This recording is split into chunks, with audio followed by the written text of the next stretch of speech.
So here's our proposed structure, our chiasm. Let's see what extra information it contains. Layer 1. And I saw another mighty angel come down from heaven, clothed with a cloud, and a rainbow was upon his head, and his face was as it were the sun, and his feet as pillars of fire. Verse 1.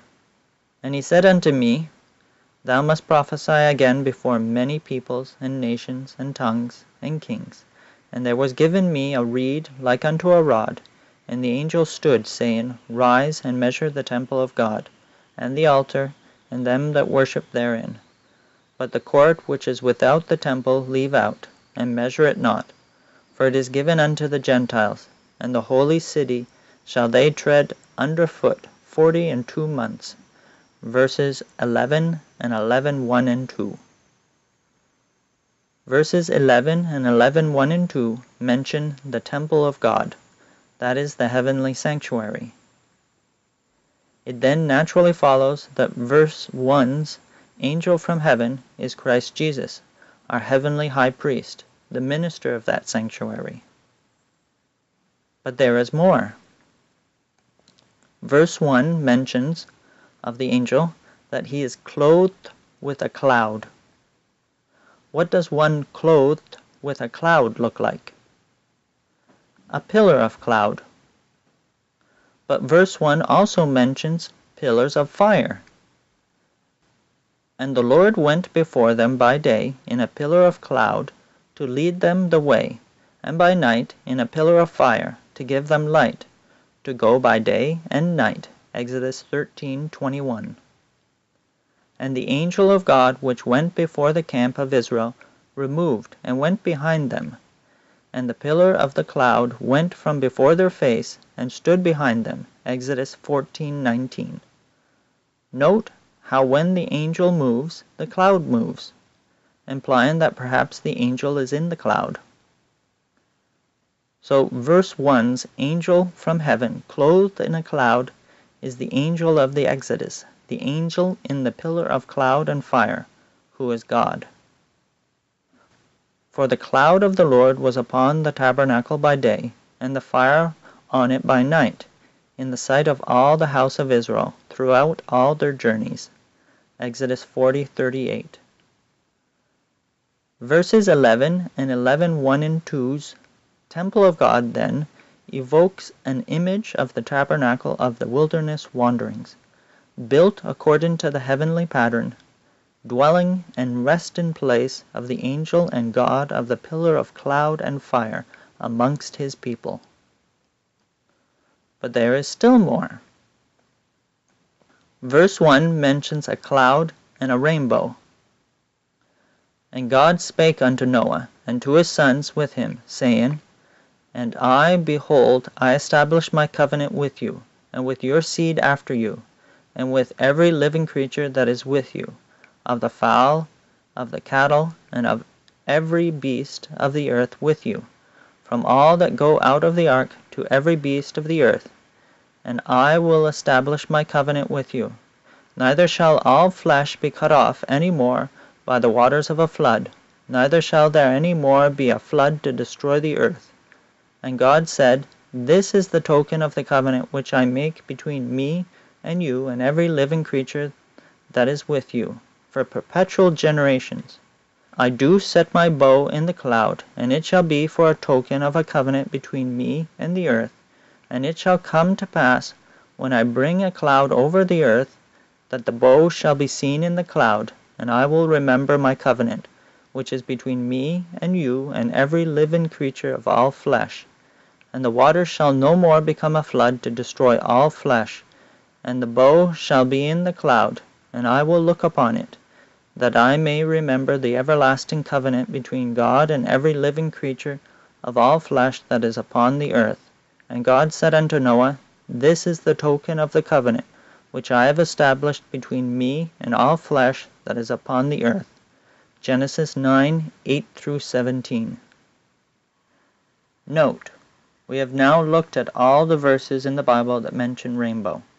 1. These verses in Genesis, in regards to the flood's rainbow covenant. 2. The one in Ezekiel 1, and the one in Revelation 4 as a characteristic of God, and 3, the one in Revelation 10 as a characteristic of the angel from heaven. Verse 1's angel from heaven is then the God of the flood's rainbow covenant. And verse 11 and 11:1 and 2's temple of God is then Noah's Ark. That might seem odd to equate Noah's Ark to the temple of God, but the underlying idea is that they both are places of refuge with only one entrance. We will cross paths with this again, several times in fact. Layer 2. And he had in his hand a little book open, and he set his right foot upon the sea, and his left foot on the earth, and cried with a loud voice, as when a lion roareth. And when he had cried, 7 thunders uttered their voices. And when the 7 thunders had uttered their voices, I was about to write, and I heard a voice from heaven saying unto me, Seal up those things which the 7 thunders uttered, and write them not. Verses 2 through 4. And the voice which I heard from heaven spake unto me again, and said, Go and take the little book which is open in the hand of the angel which standeth upon the sea and upon the earth. And I went unto the angel, and said unto him, Give me the little book. And he said unto me, Take it, and eat it up, and it shall make thy belly bitter, but it shall be in thy mouth sweet as honey.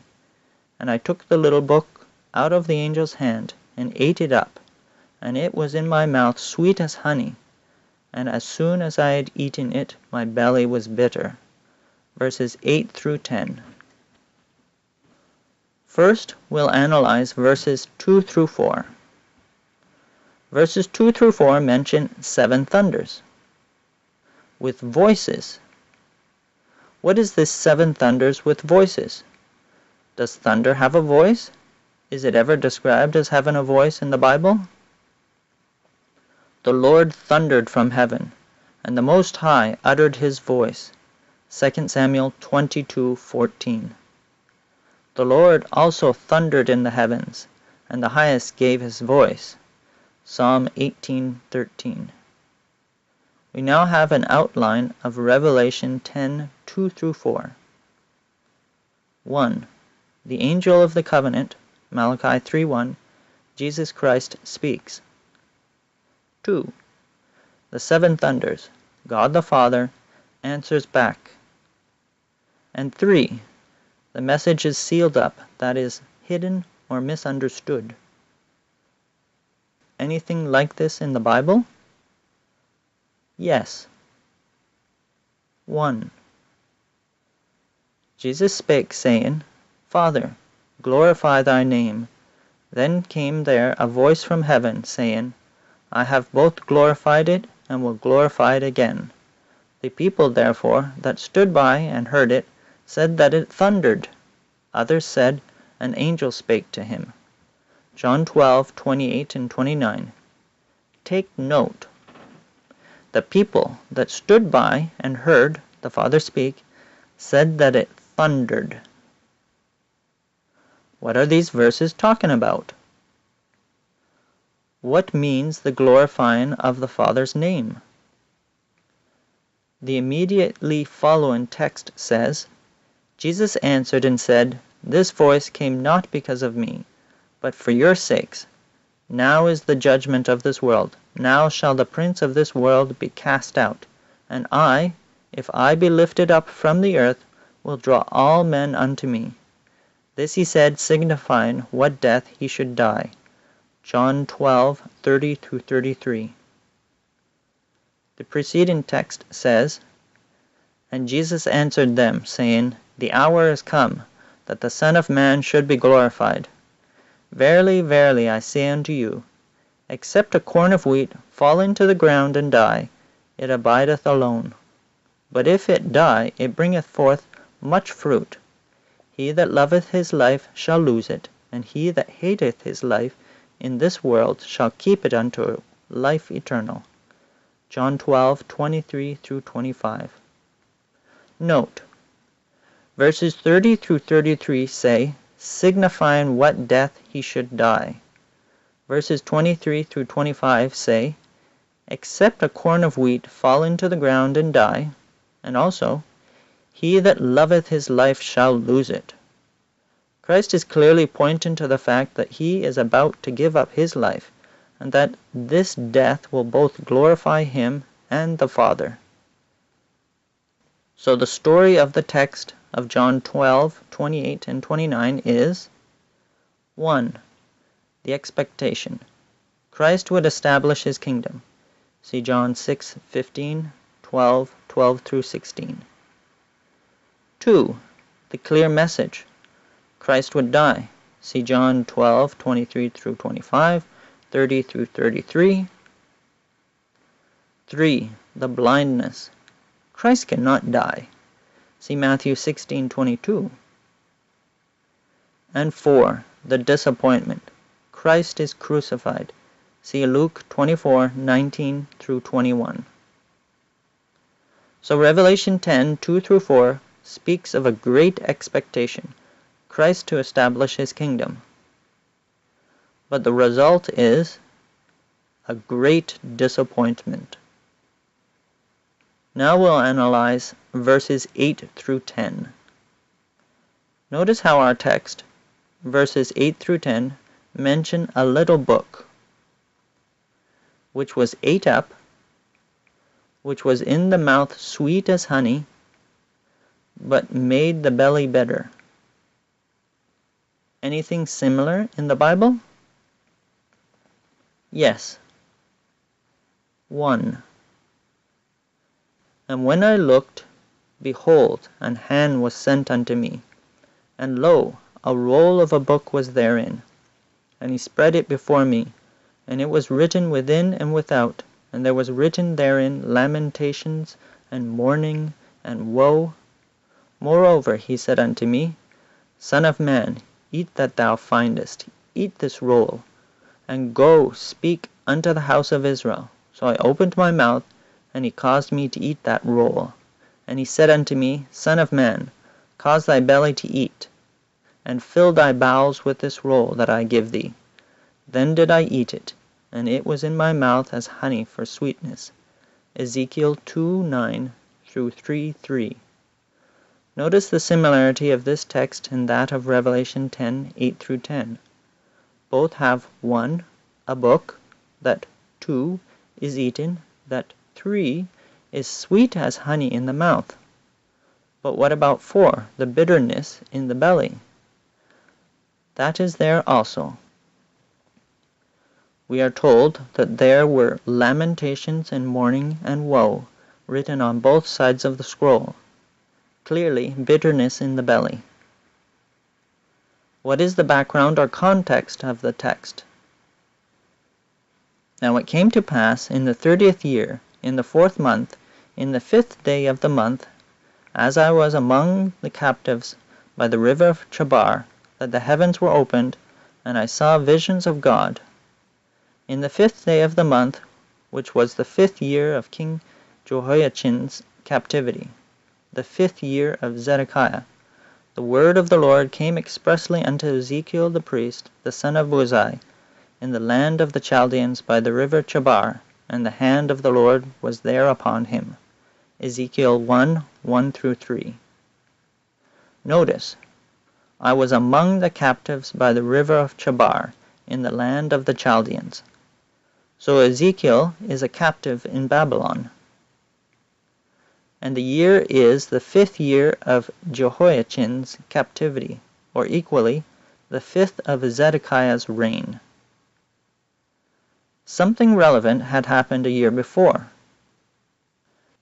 And it came to pass the same year, in the beginning of the reign of Zedekiah king of Judah, in the 4th year, and in the 5th month, that Hananiah the son of Azur the prophet, which was of Gibeon, spake unto me in the house of the Lord, in the presence of the priests and of all the people, saying, Thus speaketh the Lord of hosts, the God of Israel, saying, I have broken the yoke of the king of Babylon. Within 2 full years will I bring again into this place all the vessels of the Lord's house, that Nebuchadnezzar king of Babylon took away from this place and carried them to Babylon.